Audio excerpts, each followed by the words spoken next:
Selamat pagi teman-teman semuanya. Selamat datang di minggu ke-9 dengan materi pengantar learning. Saya ingatkan lagi, di materi-materi sebelumnya kita sudah belajar tentang definisi AI, kemudian kita sudah belajar tentang yang pertama itu reasoning. Jadi kita sekarang masuk di learning. Jadi hari ini kita akan belajar tentang konsep learning terlebih dahulu. Jadi di sub CPMK ini kita nanti akan belajar ada dua jenis algoritma, yaitu algoritma supervised learning dan algoritma unsupervised learning. Nah, nanti di algoritma supervised learning ada algoritma artificial neural network, kemudian ada naive bayes klasifikasi, kemudian ada K-nearest neighbor. Sedangkan untuk unsupervised learning, kita hanya belajar satu algoritma aja, yaitu K-means. Yang nantinya teman-teman akan belajar lebih detail di mata kuliah deep learning ataupun di data mining. Jadi ini hanya sebagai pengantar aja, jadi materinya nggak akan terlalu berat. Oke, kita masuk dalam materi utama, yaitu pengantar di learning. Jadi sebelum kita masuk di materi utamanya, Anda bisa lihat di belakang layar ada dua kejadian utama yang mungkin di waktu-waktu kemarin sebagai berita utama tentang kecerdasan buatan. Yang pertama, ada sebuah mesin yang kalian lihat di sini, mesinnya lumayan besar. Itu adalah sebuah komputer yang pada waktu itu berhasil mengalahkan pecatur internasional yang bernama Garry Kasparov. Komputer ini dari produsen IBM. Kemudian 20 tahun kemudian Anda bisa lihat di gambar di belakang saya, ada sebuah algoritma ataupun ada sebuah mesin dari punyanya Google.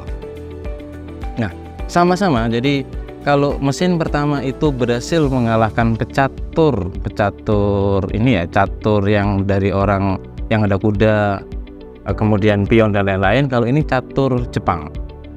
Jadi Google berinvestasi besar untuk berhasil membuat sebuah mesin. Perbedaan utamanya adalah kalau mesin yang lama punyanya IBM itu mengalahkan pecatur internasional Garry Kasparov dengan probabilitas, dengan kemungkinan, dengan membesar kemungkinan dan memperbesar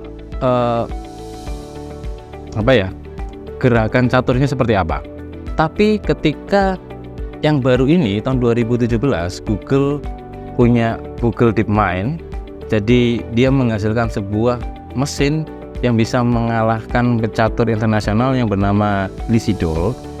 Konsep mesinnya itu berubah, bukan probabilitas lagi, tapi dengan learning.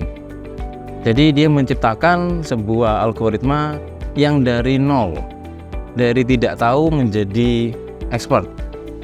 Pengetahuan game tersebut dimasukkan ke dalam sebuah mesin yang kemudian akan di-learning oleh DeepMind ini, kemudian berhasil mengalahkan pecatur internasional.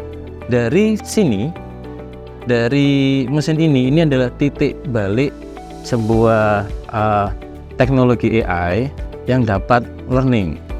Yang kemudian dari teknologi ini muncullah beberapa chatbot AI seperti ChatGPT dari OpenAI ataupun dari Google sendiri, dari punyanya Gemini. Nah, yang nantinya kita akan belajar konsep learning itu mulai dari dasar sendiri, yaitu algoritma untuk berpersepsi. Jadi contohnya ada K-nearest neighbor dan lain-lain tadi. Jadi apa itu perbedaan dari supervised learning dan unsupervised learning? Jadi supervised learning itu adalah pembelajaran seperti Anda bisa lihat di gambar di samping saya ya, gambar di samping saya. Jika supervised learning itu seperti anak kecil yang sedang belajar oleh guru-guru TK. Jadi gurunya bilang ada sekumpulan hewan, kemudian ada sekumpulan tumbuhan. Di satu waktu yang lain gurunya menyebutkan ini ada sesuatu, disuruh nebak dia hewan atau tumbuhan. Jadi konsep seperti itulah konsep unsupervised. Jadi pertama seseorang itu diberitahu, oh kalau ini adalah kumpulan hewan-hewan. Kemudian diberitahu juga, oh ini adalah kumpulan tumbuhan. Kemudian dia suruh nebak sebuah benda, ini hewan atau tumbuhan. Itulah supervised. Jadi diberikan pengetahuan terlebih dahulu, kemudian setelah pengetahuan itu terbentuk, baru dia menebak. Jadi mengklasifikasi apakah A atau B atau C, itu adalah supervised. Jadi sebuah pembelajaran yang diberitahu dulu. Kemudian pembelajaran yang lain, learning yang lain, yaitu unsupervised. Kalau unsupervised ini kita belajar tapi tidak punya label. Tadi labelnya itu adalah berupa tumbuhan ataupun hewan. Kalau ini enggak. Misalkan ada sekumpulan orang kemudian disuruh bagilah orang ini menjadi tiga kelompok ataupun 2 kelompok ataupun N kelompok.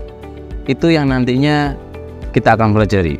Jadi yang paling banyak, jadi dari 4 algoritma itu 3 algoritma bersifat supervised, yang 1 algoritma bersifat unsupervised.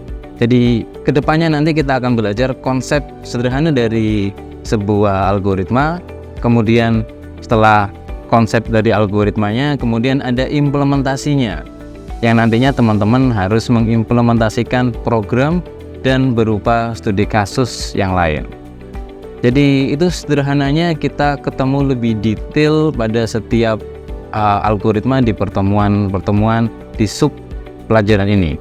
Jadi terima kasih. Assalamualaikum warahmatullahi wabarakatuh.